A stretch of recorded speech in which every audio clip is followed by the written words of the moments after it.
Did the era of fake geek girls help destroy the comics industry? Yes.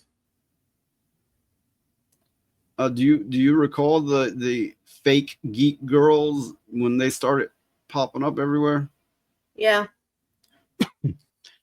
Okay, Wes Doherty. I don't know if that's how you pronounce it. I'm so bad with names, but that's what I'm gonna say. Wes Doherty, host of Thinking Critical, recently examined the decline of so-called fake geek girls in the comic book industry and the damage he believes they cause.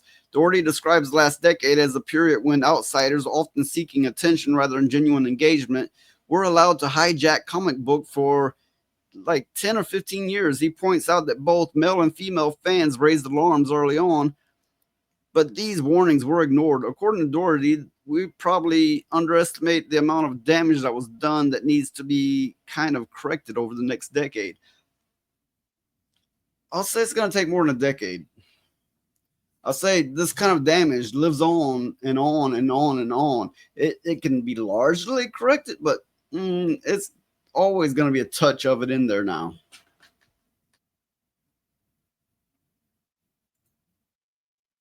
It's kind of weird. It feels like we're almost exiting like the era of the fake geek girl within comic books. For some reason, I will not be playing this entire clip, but I'm gonna let it go for a few minutes to give you a gist of what this is all about.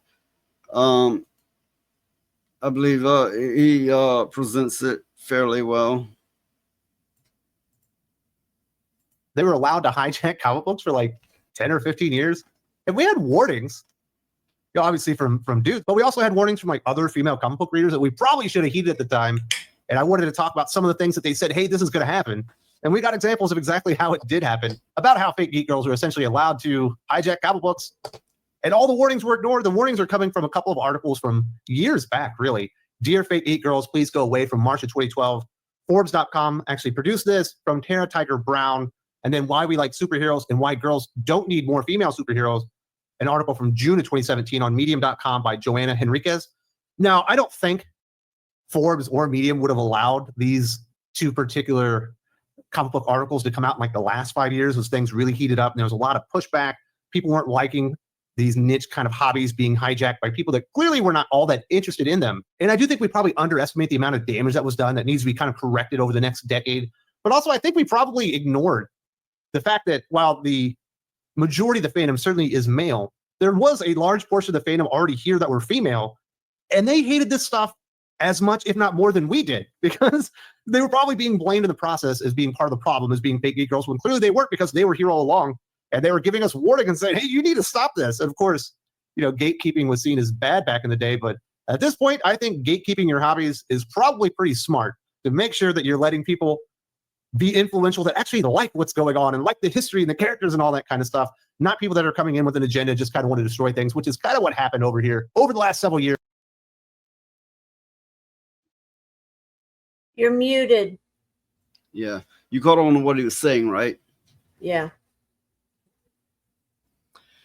Okay, so he highlights that fake geek girls crowded out the real fans by focusing on surface level trends such as characters from Marvel Cinematic Universe while lacking knowledge about the comic book history or creators. I find that a lot now. You're like, hey, I've been a fan of the comics since the 70s or 80s, or you know, maybe in your case might be the 90s. But and then people's like, I've seen the Marvel movie, I've seen the Gauntlet movie, you know, I've seen the Avengers, blah blah blah. And you know, they have no prior knowledge, but to them that's all that matters. Of course, he's talking about more about they might not even have seen the movie. They're just gonna get as much attention as they can off the trend. They're gonna come in and going, hey, I'm dressed as this and pay attention, look at me, I'm a big fan of this, never even having seen the movie. That's you know what he's talking about. And these same people infiltrated into writing these comics and so much more for that matter. So these posers don't care about stories, they care about the image. Their superficial interest pressures the industry to prioritize short-lived trends rather than creating meaningful, long-lasting content that fans actually want. As a result, publishers produced trendy but shallow content, which failed to connect with dedicated readers and led to a dilution of the fan base. That is so absolutely what happened, not just in comics, but I'll probably say mainly in comics, and it carried on into Disney slash Marvel. Look at all the crap they put on Disney Plus that was just weak. It was weak, right? Cosplay culture at conventions also shifted, according to Dorothy. He knows that the conventions became more about photo opportunities than celebrities celebrating the stories and characters that built the industry. I went to some Comic Cons, and I got there and I'm going, these people don't know comics. There's no comics in the Comic Con. There's no people as Marvel or DC or Image or some of these less known publishers. There's none of that. It was anime, touch of games, game based characters and such here, there, but anime and game. And I'm going, why the fuck are they still calling this a Comic Con? Yeah. It's not a Comic Con. It's an anime con.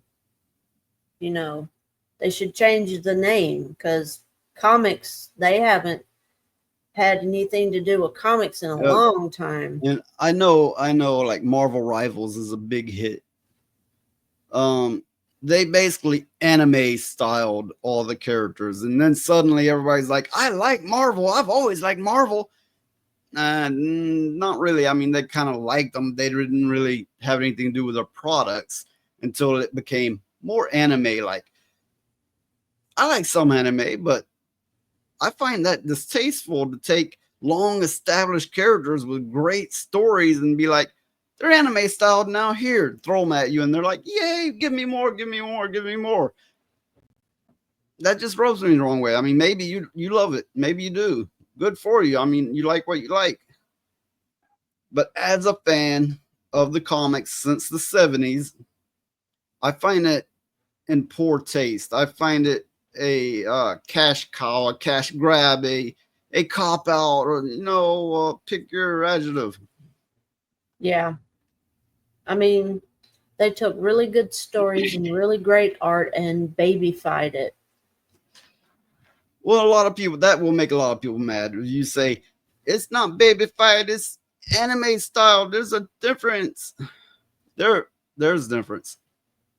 But a lot of anime is babyfied, and some of it isn't.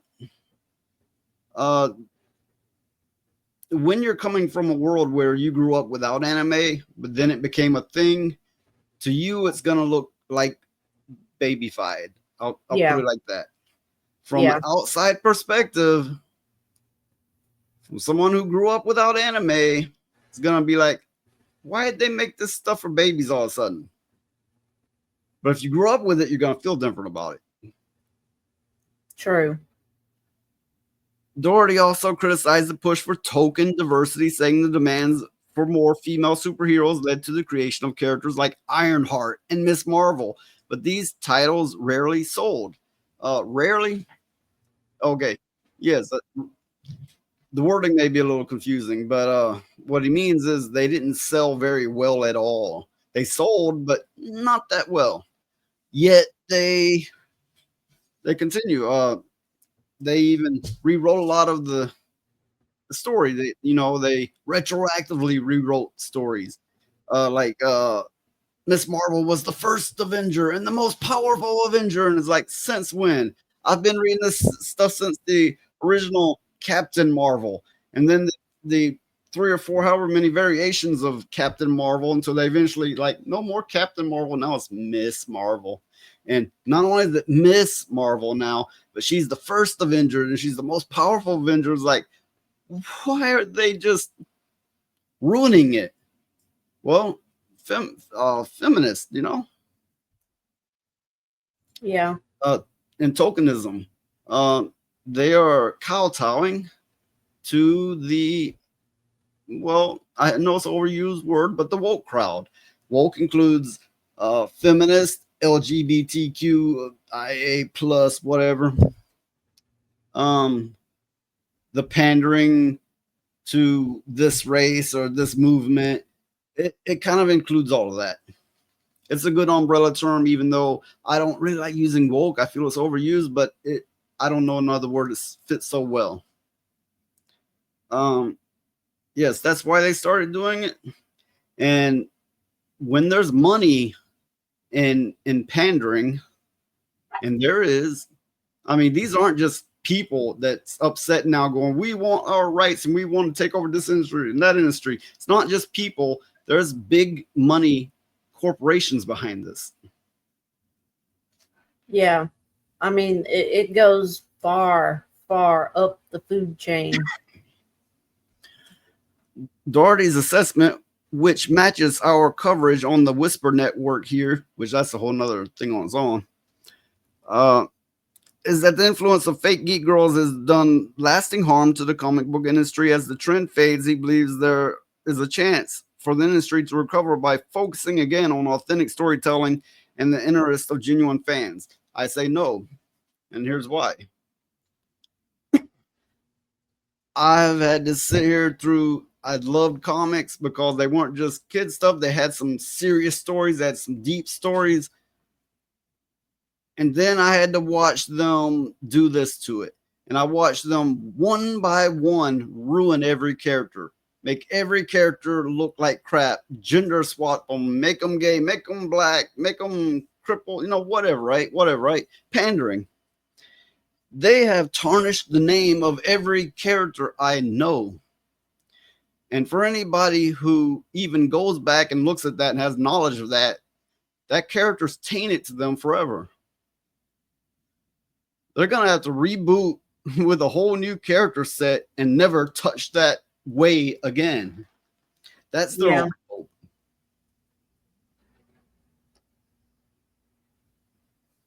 Well, I think they refuse to listen to the people. And even though they're losing money like everything, they still refuse to listen to the people. So I'm just wondering what it's going to take to get them to actually understand that people don't want this. Hey, that's the thing. That's the real funny thing about it is all these movie makers, these game company makers, these comic makers, they're not so much losing money because these big money interests are often paying them up front, or they cut a deal to get regular payments as long as they support the movement. They got their money. Then if it doesn't sell after that, it doesn't matter. They got their money. Okay, yeah. And therein lies the issue. Yeah.